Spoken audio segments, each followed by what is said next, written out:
I swear. Y'all just really go have these people, these conservatives screaming at me because they're gonna say, that's a Republican who disagrees with something that the Trump administration did. Tool and utility is actually in the name. So it doesn't even take that much for them to kind of figure out what they do. We know that they want to attack America's greatest weakness, and many of them cheered it on when President Trump got elected because they recognized his folks don't know what the hell they're doing. Hello, everybody. Guys, let's get right into this panel. This is pretty incredible. Even the MAGA pundits can't defend this, but it also exposes something else about them. It's incredible. Let's check this out. Administration officials fired more than 300 staffers on Thursday night at the National Nuclear Security Administration, the agency tasked with managing the nation's nuclear stockpile. Even members of Congress are now, quote, freaking out about the new Trump cuts to a national security component in the name of government efficiency. And tonight, a source telling CNN this happened by happenstance, that the officials making government cuts were unaware that this agency oversees the nuclear stockpile. Amisha Cross is at the table joining us now. What the what? I mean, what? I mean, it tells us more and more about DOGE task itself with government efficiency, but doesn't know the inner workings of government. These are people who are not government employees, have never served in any level of government before. These are individuals who are slashing and dashing in whatever way that they can. This particular story affects me on a personal level because my cousin received one of those letters. He works there. And what did it say? How did they phrase it? Essentially the same way that they did the ones that we heard about 2 weeks ago. It didn't necessarily say exactly when these people would get paid or if they would get paid. It was, today is basically your last day. And to not report back. Extremely short, maybe 3 sentences. And for someone, in my cousin's case, who's worked there for well over a decade, almost 2 decades, actually, 16 years, at this point, it was a very tragic situation. Wow. Okay, let me ask you this, because we just saw this rather extraordinary press briefing with Elon Musk standing, the president sitting, and he said, you know, I'm going to make mistakes. I might sometimes not say the true thing, but, you know, you guys will tell me that I'm making mistakes, blah, blah, blah. Is this just a big freaking honking mistake that is affecting potentially the nuclear stockpile and the lives of those who have been working there as experts? I swear. Y'all just really go have these people, these conservatives screaming at me because they're gonna say, that's a Republican who disagrees with something that the Trump administration did. Now, when it comes to, my larger problem is the attacks on the federal government worker, as if, for one, they don't pay taxes, and that they're not voters. Like, there's this characterization of federal government workers as lazy. So all of this is kind of built into that. And so this very indiscriminate number, these people exist at these agencies for a reason. What I would like for the Trump administration to do, even in explaining, you know, this whole transparency argument, is to do an assessment of what it is that you need. I am very skeptical that they've been able to do an assessment to see what they need at these agencies before just, as we get 300 here, there's another 400 here, because there is an impact to that. And so what I want to hear from the Trump administration is, we've covered all our bases, and it seems here, at least with this particular story, that they didn't.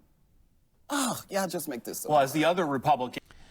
I just want to say one thing about Malik. I don't like Malik, but he's one of the few that will ever speak bad about their daddy Trump or Elon.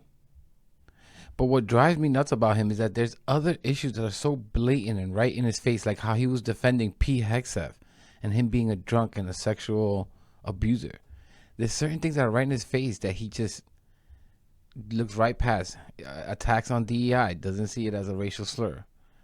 Like, it's just so confusing to me that you can see this, but you can't see that. And then you heard what he said about, oh man, Republicans are going to get pissed at me. I'm going to get eaten up.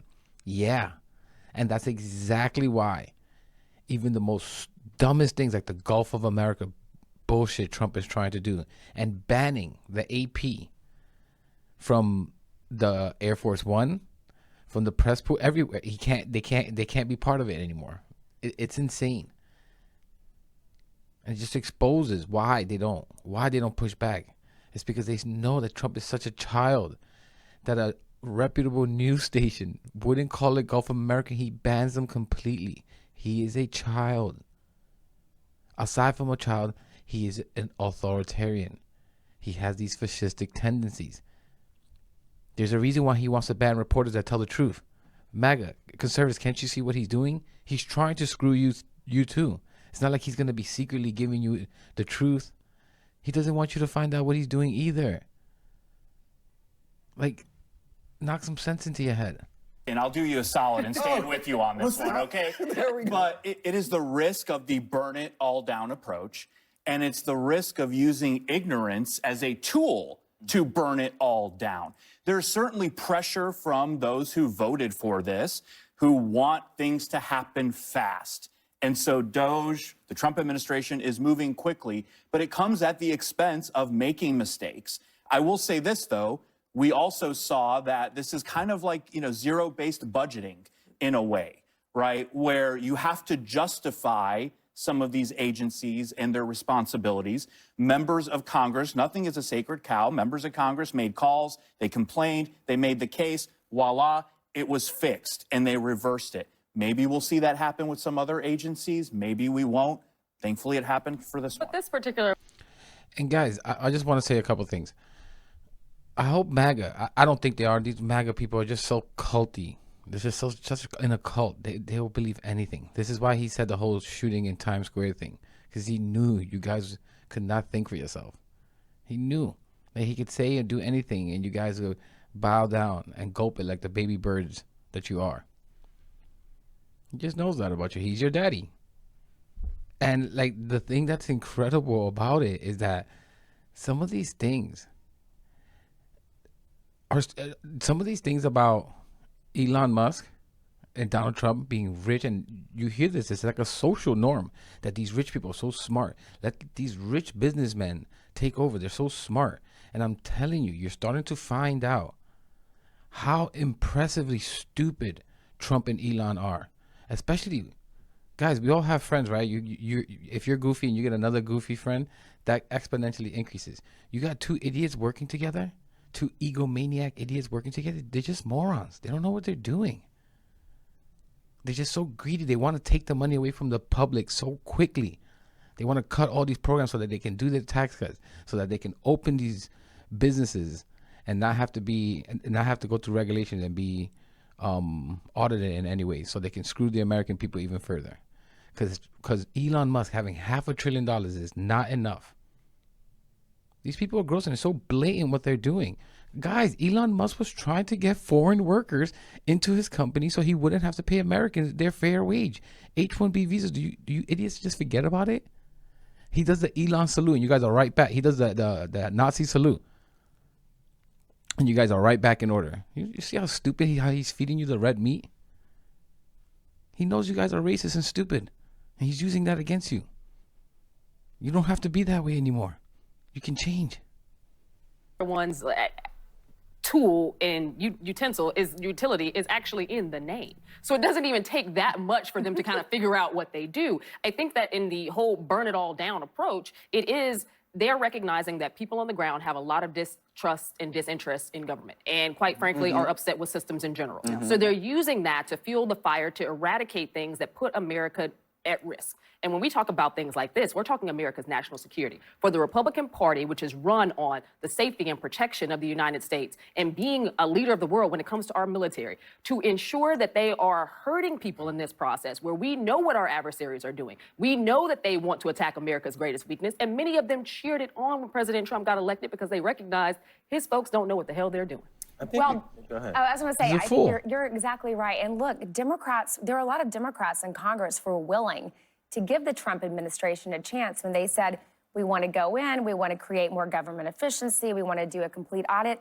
But you don't do that within the first 3 weeks of the administration when you don't, first of all, you have people who have never worked in government, who have no fundamental understanding of how the process works, number one. And number two, these are the stories that we have to tell. If we are going out to talking to Americans, talking to voters and saying, this is why you have to do it the right way, we have to tell the stories about how this is going to hurt the safety of Americans, how this could impact, farmers with some of the USAID cuts. We actually have to put these in layman's terms so that people can actually understand that, yeah, sure, everyone wants government to work more efficiently.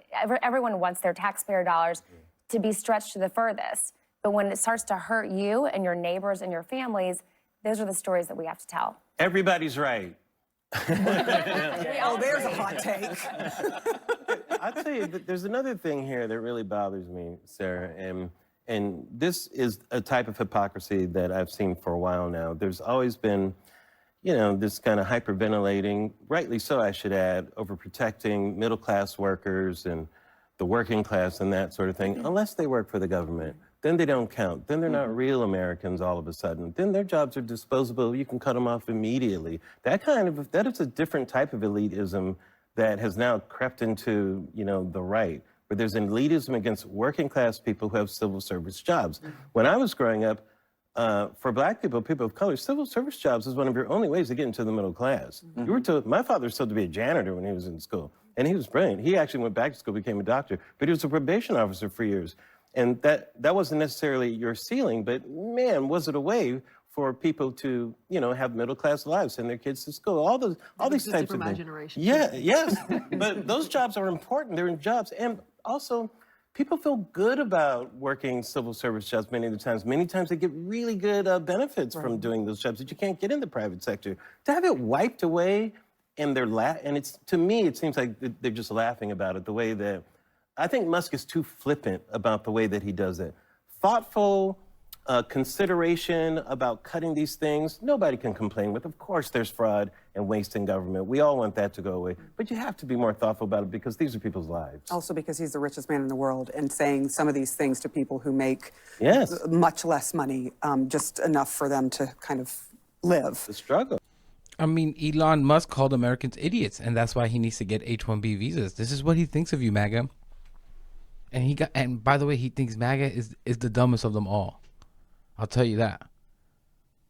And guys, like, how is any of this? Not only how is any of this going to make us safer, because clearly it makes us put us more in danger. Guys, inflation has skyrocketed ever since Trump has come in, because they realize that these tariffs are not working. He's not doing anything to fix it. All he's doing is closing administration so that they are going to get the inevitable tax cuts that they're trying to push.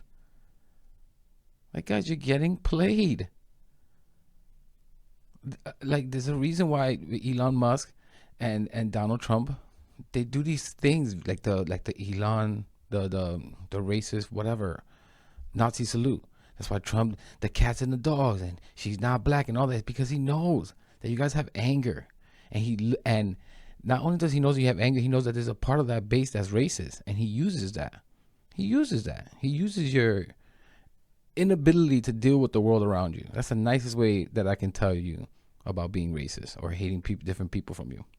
You cannot deal with the world around you, and he plays you. He manipulates you. He uses that against you. Instead of making you look up to the rich and the powerful, Trump is surrounded by 13 billionaires working with him, the richest man in the world. You guys are all into these conspiracies, but cannot see clearly what's right in your face. You see why the world thinks you're so stupid? You can stop being stupid. Stop believing in Jewish space lasers.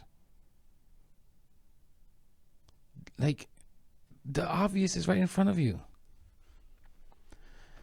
I'm going to leave it there, guys. And actually, before I say that, I think sometimes I say this on deaf ears because I think a lot of you guys know that they're screwing you. You know that all of this is nonsense. But the hate in your heart for people that are different from you, because it's really what it comes down to. It's either racism or bigotry. They know to feed you that meat and you forget all the nonsense they're doing to you. And they know that you have that. And that you guys will look past anything they do, being lied at, whatever, as long as they keep feeding you that meat, that disgusting racist red meat. And you need to look into the mirror if that's what it is. If these people speak to you when they talk badly about women, that makes you happy. So you need to really look into the mirror as to why that is. This is not normal. This is something wrong. I'm going to leave it there, guys. Please comment. Please subscribe. It really helps the channel. And I'll catch you in the next one.